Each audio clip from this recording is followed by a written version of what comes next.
Bismillahirrahmanirrahim. Assalamualaikum warahmatullahi wabarakatuh. Hamdan wa syukranillah, salatan wa salaman ala rasulillah. Allahumma salli ala sayyidina Muhammad wa ala alihi wa sahbihi wa mawala.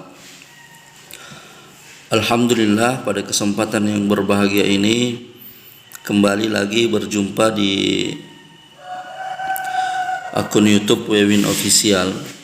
Pada video pembelajaran kali ini kita akan membahas materi Al-Quran Hadis di kelas 10 bagian bab ketiga, yaitu tentang menghayati keautentikan Al-Quran.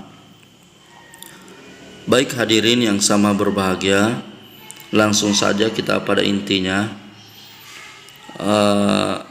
Apa sih yang dimaksud atau apa sih maksud dari kata keautentikan Al-Quran?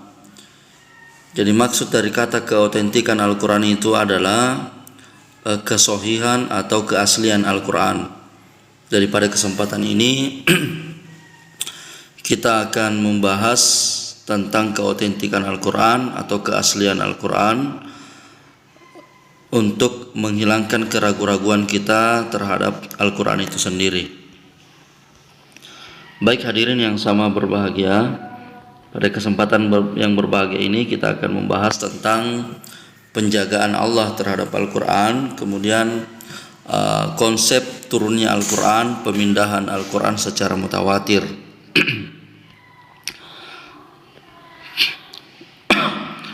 Baik hadirin yang dirahmati Allah, seperti yang kita pahami bahwa Al-Quran itu adalah kitab suci umat Islam yang diwahyukan kepada Nabiullah Muhammad SAW. Jadi perlu ditegaskan bahwa Al-Quran itu bukanlah buatan manusia, bukanlah buatan Nabiullah Muhammad SAW, tapi Al-Quran itu adalah murni firman Allah Subhanahu wa Ta'ala yang diturunkan kepada Nabiullah Muhammad SAW melalui perantara malaikat Jibril. Dan Al-Quran itu sejak awal diturunkan sampai sekarang, bahkan sampai akhir zaman nanti, itu tidak akan pernah mengalami perubahan. Kenapa? Karena Allah sendiri yang berjanji dan Allah sendiri yang memberikan peringatan kepada kita. Dalam Quran surah Hijr ayat 9, Allah Subhanahu wa Ta'ala berfirman, "Inna nahnu nazalna dzikra wa inna lahu lahafidun." Kata Allah dalam firman-Nya, sesungguhnya kamilah yang menurunkan Al-Quran, dan Al-Quran itu bukan kami hanya turunkan, tetapi juga kami akan menjaga keasliannya. Jadi tidak perlu lagi ada keraguan tentang keaslian Al-Quran, karena insya Allah Al-Quran itu tidak akan pernah mengalami yang namanya perubahan. Kemudian kita lihat ini gambar Al-Quran kuno. Kita perhatikan dulu mushaf Al-Quran tertua yang jelas diselesaikan pada zaman Khalifah Utsman. Dari Al-Quran tertua itu yang paling pertama sekali diselesaikan oleh Khalifah Utsman, sehingga sampai sekarang kita mengenal Al-Quran itu dengan istilah Razam Utsmani atau biasa dikenal dengan tulisan Utsman. Kenapa? Karena Al-Quran itu dibukukan pada zaman pemerintahan Utsman bin Affan pada saat itu. Ya, selain beberapa pihak dari Timur Tengah yang mengklaim menemukan Al-Quran kuno, di Nusantara juga ditemukan beberapa tulisan kuno Al-Quran. Hingga saat ini mushaf yang diklaim sebagai yang tertua di Nusantara karya Mas Khalifah Ibnu Al-Habib Al-Masfuh dari Banyuwangi. Al-Quran ini selesai penulisannya pada tanggal 6 Jumadil Tsani 1221 Hijriah atau sekitar tahun 1806 Masehi.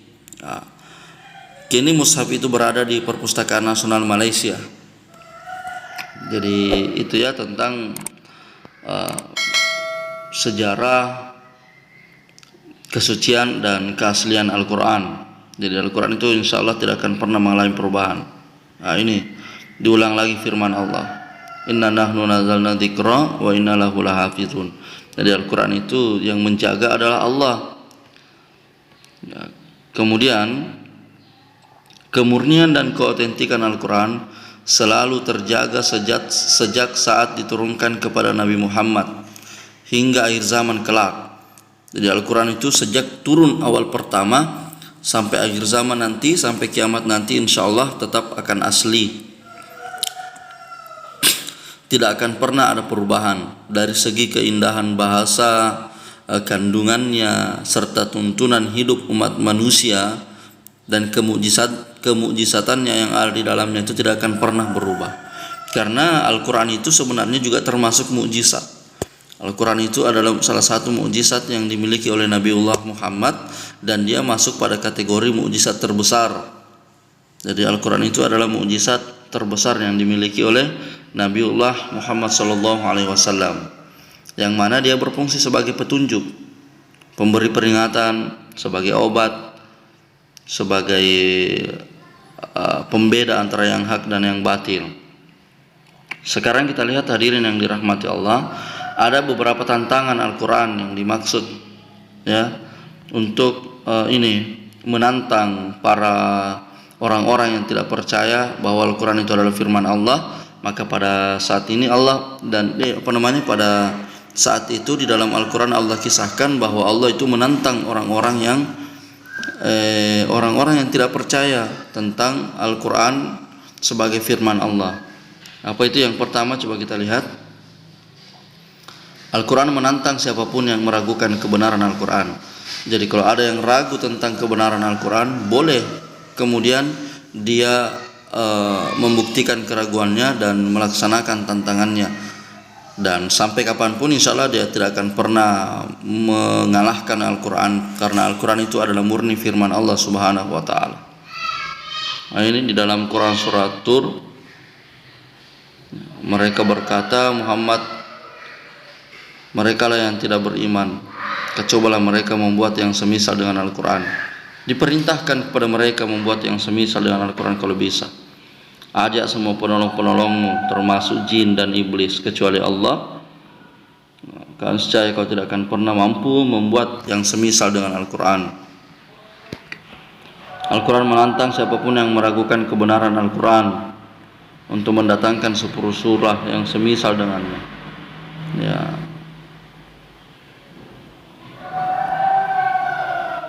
Kalau kamu ragu dengan Al-Quran, maka datangkanlah Al-Quran yang semisal dengannya. Maka datangkanlah yang semisal dengan Al-Quran.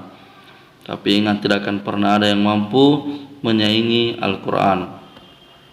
Al-Quran menantang siapapun yang meragukan kebenaran Al-Quran untuk mendatangkan 1 surah. Awalnya ditantang 10 surah, kalau tidak bisa ditantang 1 surah yang semisal dengannya. Ya. Kenapa? Karena Al-Quran itu benar-benar murni firman Allah Subhanahu wa Ta'ala, bukan buatan manusia, seperti yang dituduhkan orang-orang kafir Quraisy terhadap Nabiullah Muhammad SAW. Mereka menganggap bahwa Nabi Muhammad adalah tukang sihir. Mereka menganggap bahwa Nabi Muhammad itu mengada-adakan, membuat syair sehingga membentuk Al-Quran, padahal bukan. Al-Quran itu murni firman Allah yang diwahyukan kepada Nabiullah Muhammad SAW. Baik, anak-anak yang sama berbahagia, cukup sekian dulu pertemuan kita pada kesempatan ini. Lebih dan kurangnya mohon dimaafkan. Assalamualaikum warahmatullahi wabarakatuh.